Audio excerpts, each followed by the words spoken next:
हम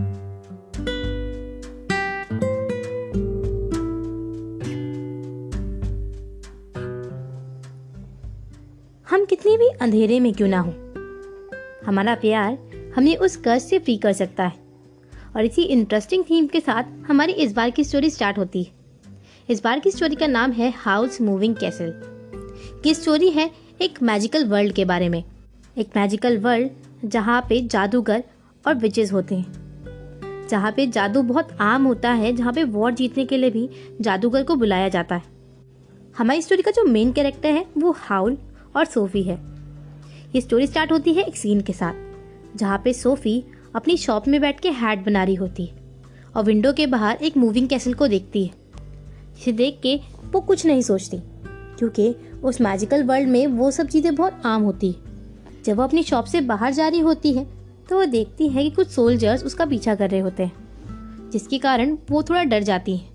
वो सोल्जर्स उसके साथ फ्लर्ट करने की कोशिश करते हैं। इतने में ही एक हैंडसम लड़का सोफी के कंधे पे हाथ रखता है और प्रिटेंड करता है उन सोल्जर्स के सामने कि वो उसका पार्टनर है।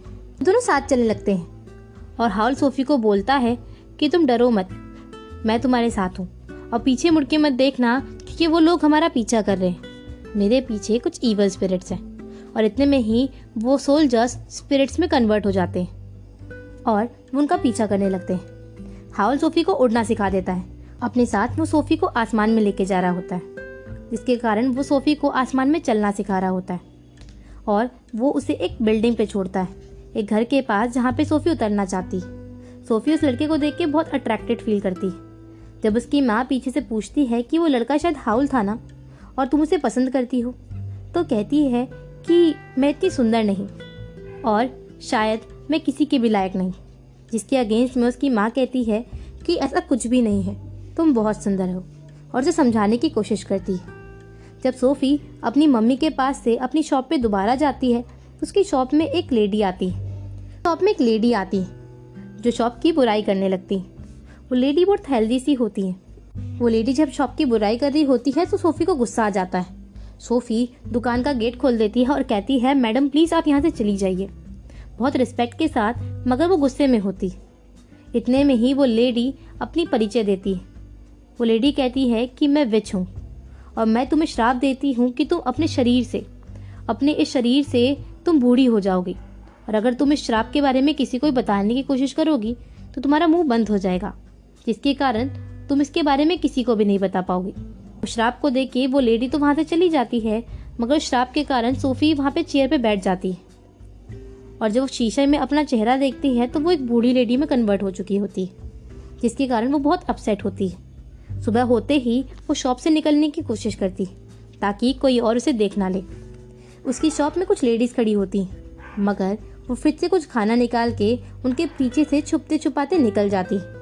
सोफी डिसाइड करती है कि अब वो शहर में नहीं रह पाएगी, और वो कहती है कि उसे अब कहीं और जाना पड़ेगा जब तक वो इस जादू का तोड़ ना ढूंढ ले।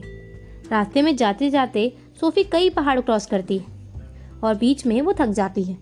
अपने बूढ़े शरीर के साथ उसके लिए सब कुछ करना थोड़ा मुश्किल सा था, इसीलिए वो रास्ते में एक लकड़ी ढूंढती है ताकि वो उसके सहारे से चल पाए।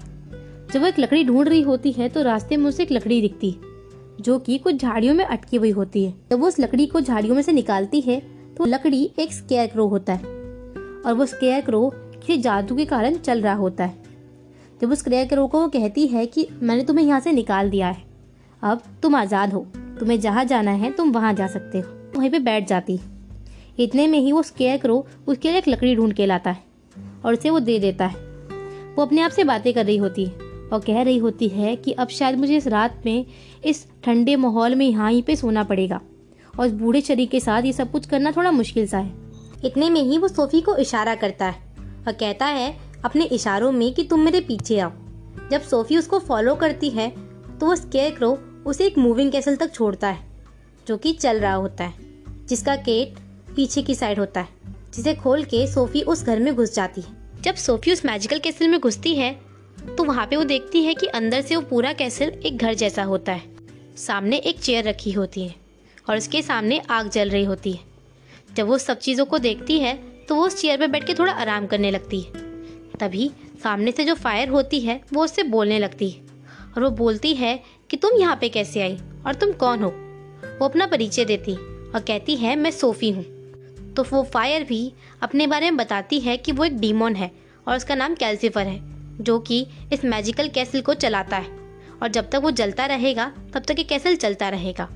इन्हीं बातों बातों में सोफी बताती है कि उसके ऊपर एक कर्ज है। कैल्सीफर बोलता है कि मुझ पे भी एक कर्ज है।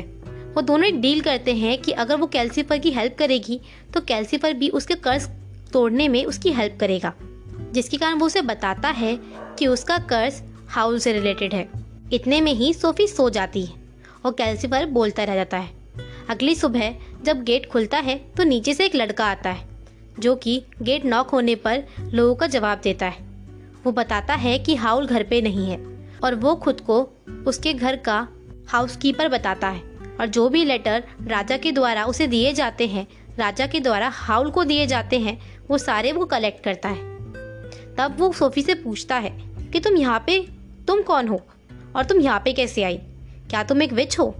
तो कैल्सीफर बोलता है इस हाउस में कोई विच नहीं आ सकती। इतने ही बीच में सोफी बोलती है कि मैं तुम दोनों के लिए नाश्ता बनाती हूँ और वो दोनों के लिए नाश्ता बनाना शुरू कर देती।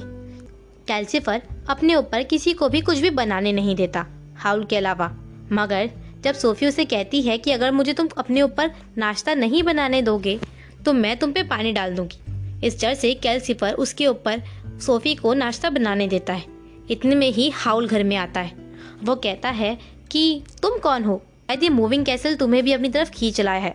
सोफी उसे कहती है कि मैं इस घर में डस्टिंग का काम करूंगी, जिसके लिए हाउल एग्री कर जाता है और वो दोनों मिलकर नाश्ता बनाते हैं, जिसे खाने के बाद वो छोटा बच्चा बहुत खुश होता है, जिसका नाम होता है मार्गल। वो एक छोटा बच्चा होता है जिसके ऊपर भी कर्ज होता है। हाउल जब सोफी के साथ नाश्ता कर रहा होता है तो सोफी को कहता है कि तुम्हारी पॉकेट में एक कार्ड है। जब सोफी अपनी पॉकेट की तरफ देखती है तो उसमें एक कार्ड होता है जो वो हाउल को निकाल के देती है। उस कार्ड पे जब हाउल उसे अपने हाथ में लेता है तो कार्ड गायब हो जाता है, जिसके ऊपर लिखा होता है जादुई तरीके से कि तुम्हारा दिल मेरा है, जो कि उसके लिए एक विच ने लिखा होता है। हाउल इस बात को सुन के कैल्सीफर को ये बोलता है कि तुम 5000 माइल दूर और चलो, और कैल्सीफर अपनी तेज रफ्तार में और दूर जाने की कोशिश करता है और हाउल वहाँ से चला जाता है। नाश्ता होते ही सोफी अपने काम पे लग जाती है। वो पूरे घर की सफाई करने में लग जाती है और सफाई करने में वो कैल्सीफर को भी उसकी जगह से हटा के एक लकड़ी के ऊपर एक बाल्टी में जला देती है, जिसके कारण कैल्सीफर को बहुत परेशानी हो रही होती है। वो पूरा घर साफ करने में लग जाती है और इतने में ही कैल्सीफर बुझने ही वाला होता है कि तब तक हाउल आ जाता है और वो कैल्सीफर को दोबारा जिंदा कर देता है। सोफी को बोलता है कि तुम मेरे दोस्त को ज़्यादा परेशान मत करो और वहाँ से चला जाता है। शाम को जब हाउल वापस आता है तो वो बहुत थका हुआ होता है। वो अपने इंसानी रूप में नहीं होता और वो कैल्सीफर से बोलता है कि हम एक वॉर लड़ रहे हैं, जिसमें जो हमारी तरफ से सैनिक लड़ रहे हैं, आज उन्होंने मेरे ऊपर हमला किया, जिसके कारण उसे बहुत चोटें लगी थी।